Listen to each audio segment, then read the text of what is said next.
ରାଧେଶ୍ୟାମ। ତ ଫ୍ରେଣ୍ଡସ୍, ଚାଲନ୍ତୁ ଆଜି କିଛି ନୂଆ ଜ୍ଞାନ ନେବା।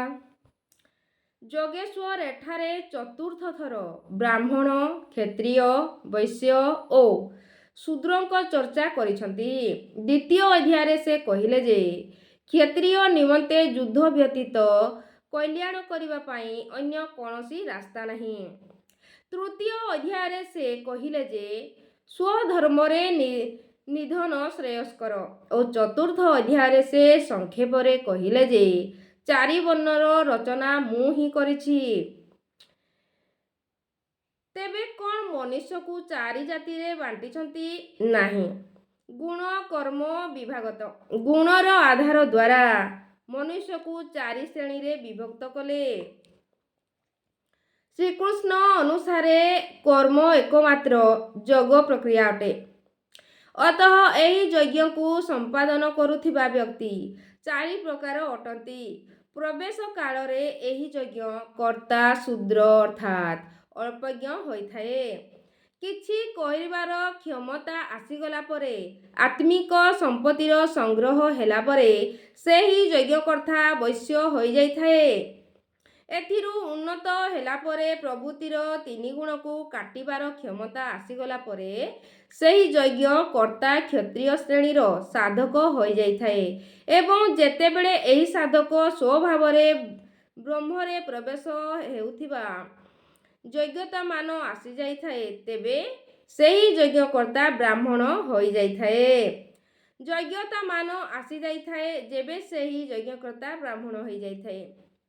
ବୈଶ୍ୟ ଏବଂ ଶୂଦ୍ର ଅପେକ୍ଷା କ୍ଷତ୍ରିୟ ଓ ବ୍ରାହ୍ମଣ ଶ୍ରେଣୀର ସାଧକ ପ୍ରାପ୍ତିର ଅଧିକ ସମୀପବର୍ତ୍ତୀ ଅଟେ। ଶୂଦ୍ର ଓ ବୈଶ୍ୟ ମଧ୍ୟ ସେହି ବ୍ରହ୍ମରେ ପ୍ରବେଶ ପାଇ ଶାନ୍ତ ହୋଇଯିବେ। ପୁଣି ଏହାଠାରୁ ନିମ୍ନ ଧରଣ ଲୋକଙ୍କର ଅବସ୍ଥା ତ କ'ଣ କରିବା? ଗୀତା ଯେଉଁ ଉପନିଷଦ ସାର ସର୍ବସ୍ୱ ଅଟେ, ସେଥିରେ ବ୍ରହ୍ମ ବିଦୁଷୀ ମହିଳାମାନଙ୍କ ଆଖ୍ୟାନ ଭରି ରହିଅଛି। ତଥାକଥିତ ଧର୍ମଭୀରୁ ରୂଢ଼ିବାଦୀ ବେଦାୟନର ଅଧିକାର ଓ ଅନଧିକାର ଦେବାର ନିର୍ଣ୍ଣୟ ହୋଇପାରୁନଥିଲେ। ଯୋଗେଶ୍ୱର ଶ୍ରୀକୃଷ୍ଣ ସ୍ପଷ୍ଟ ଉଦ୍ଘୋଷ ଏହା ଯେ ଯଜ୍ଞାର୍ଥ କର୍ମ ନିର୍ଦ୍ଧାରିତ କ୍ରିୟାରେ ସ୍ତ୍ରୀ ପୁରୁଷ ସମସ୍ତେ ପ୍ରବେଶ ନେଇପାରିବେ, ଅର୍ଥାତ୍ ଭୋଜନ କରିବା ଅଧିକାର ସମସ୍ତଙ୍କୁ ରହିଲା। ଅତଃ ସେ ଭୋଜନର ଧାରଣା ଉପରେ ପ୍ରୋତ୍ସାହନ ଦେଇଛନ୍ତି।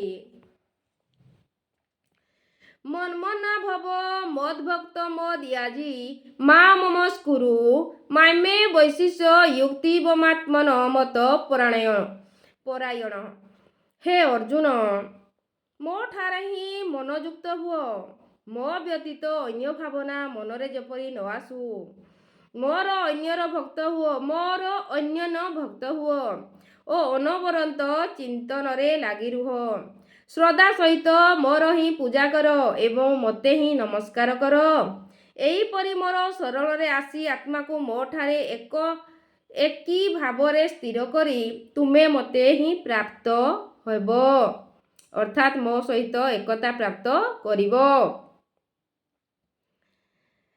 ତ ଏଇଠି ଭଗବାନ କହୁଛନ୍ତି ଯେ ମୋର ଚିନ୍ତାକୁ ଚିନ୍ତା କର, ମୋ ବ୍ୟତୀତ ଅନ୍ୟ ଭାବନା ଯେମିତି ମନରେ ନ ଆସୁ ଓ ମୋର ଅନ୍ୟାନ୍ୟ ଭକ୍ତ ବନିକି ରୁହ। ଅନବରତ ମୋର ଚିନ୍ତାରେ ଲାଗି ରୁହ। ମୋତେ ହିଁ ଶ୍ରଦ୍ଧା କର, ମୋତେ ଭକ୍ତିରେ ପୂଜା କର, ମୋତେ ନମସ୍କାର କର। ଏହିପରି କଲେ ଶରଣରେ ଆସିଯିବ ଓ ଯାହାକି ତୁମେ ମୋତେ ହିଁ ପ୍ରାପ୍ତ କରିପାରିବ ଓ ମୋ ସହିତ ଏକତା ପ୍ରାପ୍ତ କରିବ, ଭଗବାନ କହୁଛନ୍ତି। ତ ନିଷ୍କର୍ଷ, ଏହି ଅଧ୍ୟାୟରେ ପ୍ରାରମ୍ଭରେ ଶ୍ରୀକୃଷ୍ଣ କହିଲେ, ହେ ଅର୍ଜୁନ, ତୁମ ପରି ଦୋଷରହିତ ଭକ୍ତ ନିମନ୍ତେ ମୁଁ ଏହି ଜ୍ଞାନକୁ ବିଜ୍ଞାନ ସହିତ କହିବି, ଯାହାକୁ ଜାଣିବାରେ କୌଣସି ସଂଶୟ ରହିବ ନାହିଁ। ଏହାକୁ ଜାଣି ତୁମେ ସଂସ୍କାର ବନ୍ଧନରୁ ମୁକ୍ତ ହୋଇଯିବ। ଏହି ଜ୍ଞାନ ସମ୍ପୂର୍ଣ୍ଣ ବିଦ୍ୟମାନଙ୍କର ରାଜା ଅଟେ। ବିଦ୍ୟା ତାହା ଅଟେ ଯାହା ପରଂବ୍ରହ୍ମରେ ପ୍ରବେଶ କରିଥାଏ। ଏହି ଜ୍ଞାନ ତାହାଙ୍କ ମଧ୍ୟ ରାଜା ଅଟେ, ଅର୍ଥାତ୍ ନିଶ୍ଚିତ କଲ୍ୟାଣ କରିଥାଏ। ଏହା ସମ୍ପୂର୍ଣ୍ଣ ଗୋପନୀୟତାର ମଧ୍ୟ ରାଜା ଅଟେ। ଗୋପନୀୟ ବସ୍ତୁକୁ ମଧ୍ୟ ପ୍ରତ୍ୟେକ କରିଥାଏ। ଏହା ପ୍ରତ୍ୟେକ ଫଳଯୁକ୍ତ ସାଧନା କରିବାରେ ସୁଗମ ଓ ଅବିନାଶୀ ଅଟେ। ଏହାର ଅଳ୍ପ ସାଧନ ମଧ୍ୟ ଆପଣଙ୍କ ଦ୍ୱାରା ହୋଇଗଲେ ଏହାର କେବେ ବି ବିନାଶ ହୋଇନଥାଏ। ବରଂ ଏହାର ପ୍ରଭାବରୁ ସାଧକ ସେହି ପରମ ଶ୍ରେୟ ପର୍ଯ୍ୟନ୍ତ ପହଞ୍ଚି ଯାଇଥାଏ। କିନ୍ତୁ ଏଥିରେ କୌଣସି ସର୍ତ୍ତ ରହିଛି। ଶ୍ରଦ୍ଧା ବିହୀନ ପୁରୁଷ ପରମ ଗତିକୁ ପ୍ରାପ୍ତ ନ ହୋଇ ସଂସାର ଚକ୍ରରେ ଘୂରି ବୁଲୁଥାଏ। ଯେ ଶ୍ରଦ୍ଧା ବିହୀନ, ମନରେ ଯଦି ଶ୍ରଦ୍ଧା ନଥିବ ସେ ପରମ ଗତିକୁ ପ୍ରାପ୍ତ ହୋଇନଥାଏ ଓ ସଂସାର ଚକ୍ରରେ ଘୂରି ବୁଲୁଥାଏ। ଯୋଗେଶ୍ୱର ଶ୍ରୀକୃଷ୍ଣ ଯୋଗର ଐଶ୍ୱର୍ଯ୍ୟ ଉପରେ ମଧ୍ୟ କହିଲେ, ଦୁଃଖ ସଂଯୋଗର ବିୟୋଗ ହିଁ ଯୋଗ ଅଟେ। ଓ ଅର୍ଥାତ୍ ଯିଏ ସଂସାରର ସଂଯୋଗ ବିୟୋଗରୁ ସର୍ବଥା ରହିତ ଅଟେ ତାହାର ନାମ ହିଁ ଯୋଗ ଅଟେ। ଓ ପରମ ତତ୍ତ୍ୱ ପରମାତ୍ମାଙ୍କ ମିଳନ ନାମ ହିଁ ଯୋଗ ଅଟେ। ପରମାତ୍ମାଙ୍କ ପ୍ରାପ୍ତି ହିଁ ଯୋଗ ପରାକାଷ୍ଠା ଅଟେ। ଯିଏ ଏଥିରେ ପ୍ରବେଶ ପାଇଗଲା ସେହି ଯୋଗୀଙ୍କ ପ୍ରଭାବରୁ ଦେଖ ଯେ ସମ୍ପୂର୍ଣ୍ଣ ଭୂତର ସ୍ୱାମୀ ଏବଂ ଜୀବନଧାରୀଙ୍କ ପୋଷଣକାରୀ ହୋଇ ମଧ୍ୟ ମୋର ଆତ୍ମା ସେହି ଭୂତପ୍ରାଣୀଙ୍କ ଭିତରେ ସ୍ଥିତ ରହିନଥାଏ। ମୁଁ ଆତ୍ମା ସ୍ୱରୂପରେ ସ୍ଥିର ରହିଥାଏ। ମୁଁ ସେ ହିଁ ଅଟେ ଯେପରି ଆକାଶରେ ଉତ୍ପନ୍ନ ସର୍ବତ୍ର ବିଚରଣ କରୁଥିବା ବାୟୁ ଆକାଶରେ ହିଁ ସ୍ଥିତ ରହିଥାଏ କିନ୍ତୁ ତାହାକୁ ମିଳନ କରିପାରିନଥାଏ, ସେହିପରି ସମ୍ପୂର୍ଣ୍ଣ ଭୂତ ମୋ ଭିତରେ ସ୍ଥିତ କିନ୍ତୁ ମୁଁ ସେଥିରେ ଲିପ୍ତ ନୁହେଁ। ହେ ଅର୍ଜୁନ, କଳ୍ପର ଆଦିରେ ମୁଁ ହିଁ ଭୂତପ୍ରାଣୀକୁ ବିଶେଷ ପ୍ରକାରରେ ରଚନା କରିଥାଏ, ସଜାଇଥାଏ। ମୁଁ କଳ୍ପର ପୂର୍ତ୍ତି କାଳରେ ସମ୍ପୂର୍ଣ୍ଣ ଭୂତ ମୋ ପ୍ରକୃତି ଅର୍ଥାତ୍ ଯୋଗାରୂଢ଼ ମହାପୁରୁଷଙ୍କ ରହଣୀକୁ ତାଙ୍କର ଅବ୍ୟକ୍ତ ଭାବକୁ ପ୍ରାପ୍ତ ହୋଇଥାଏ।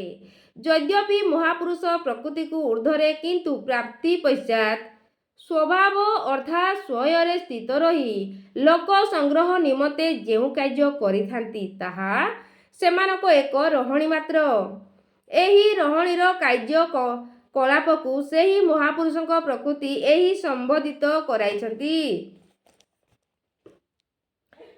ଏକ ରଚୟିତା ତ ମୁଁ ଅଟେ, ଯିଏ ଭୂତପ୍ରାଣୀକୁ କଳ୍ପର ପ୍ରାରମ୍ଭ ନିମନ୍ତେ ପ୍ରେରିତ କରିଥାଏ ଏବଂ ଦ୍ୱିତୀୟ ରଚୟିତା ତ୍ରିଗୁଣମୟୀ ପ୍ରକୃତି ଅଟେ, ଯାହାକି ମୋର ଅଧ୍ୟାସ ଦ୍ୱାରା ଚରାଚର ସହିତ ଭୂତପ୍ରାଣୀକୁ ରଚନା କରିଥାଏ। ଏହା ମଧ୍ୟ ଗୋଟିଏ କଳ୍ପ ଅଟେ ଯେଉଁଥିରେ ଶରୀର ପରିବର୍ତ୍ତନ, ସ୍ୱଭାବ ପରିବର୍ତ୍ତନ ଏବଂ କାଳ ପରିବର୍ତ୍ତନ ନିହିତ ରହିଥାଏ। ଗୋସ୍ୱାମୀ ତୁଳସୀଦାସଜୀଙ୍କ ମଧ୍ୟ ଏହା ହିଁ କହୁଛନ୍ତି। ଏକ ଦୁଷ୍ଟ ଅତିଶୟ ଦୁଃଖରୂପା ଯା ବଶ ଜୀବ ପରା ଭାବକୂପା।